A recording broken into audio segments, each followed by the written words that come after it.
Although Muir's Chapel is celebrating 198 years this year, none of us were around to meet Reverend Thacker Muir and those first congregation members.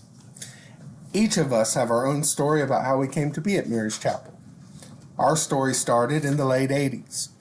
Reverend John Cale that was the senior pastor, and Reverend Argo was the associate pastor. After accidentally ending up at Muir's Chapel one Sunday, instead of Guilford College Methodist, Reverend Argo and his blonde-haired girlfriend, as he referred to his wife, came for a visit with our family.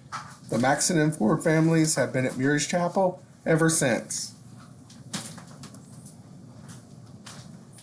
Some of you were members at Muir's Chapel during the late 80s or the early 90s. Your children were small or maybe not even born yet. Some of you met your future spouse in the youth group. Christy Ferrier was the choir director, and Allison was years away from becoming our church secretary.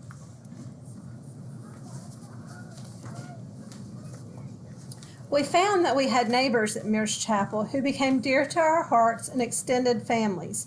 Jimmy and Jeanette Edwards were the best neighbors anyone could ever ask for, always ready to lend a helping hand, bring us neighborhood news, or just be neighborly. On the other side of us were Harry and Lois Hill. Lois Hill especially had an impact on me and taught me so much about living a faithful life. Lois had diabetes and had lost one of her legs. After learning she'd broken her good leg, I called her one day to check on her, and she told me about how she was lying in bed thinking about how lucky she was.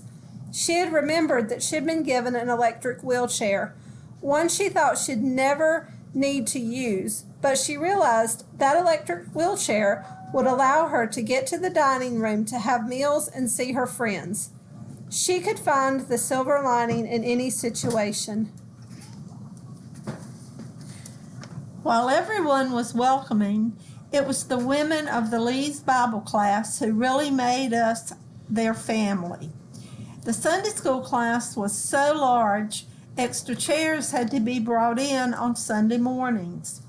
Mary Bowie hosted a weekly Bible study at her home where ladies of the church met to learn and to fellowship.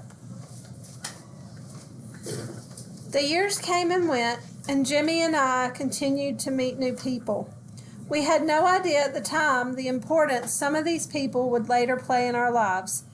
In some instances, it was prayers you sent up for us without even really knowing us when we had a small infant in the neonatal intensive care unit. Others, well, you are people who love and teach our children, who helped us find our first home together, who pointed me to my first real job out of college. Many of you probably have no idea how a kind word or a moving song on Sunday helped us through a difficult time in our lives.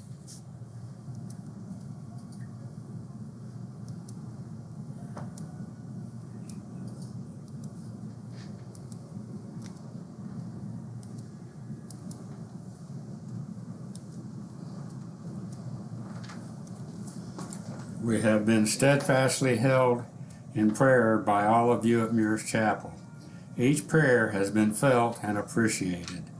We will be forever grateful to those people who welcomed us and brought us into Muir's Chapel's family of faith. Our family now has 3 generations at Muir's Chapel. I love being part of the future of Muir's Chapel.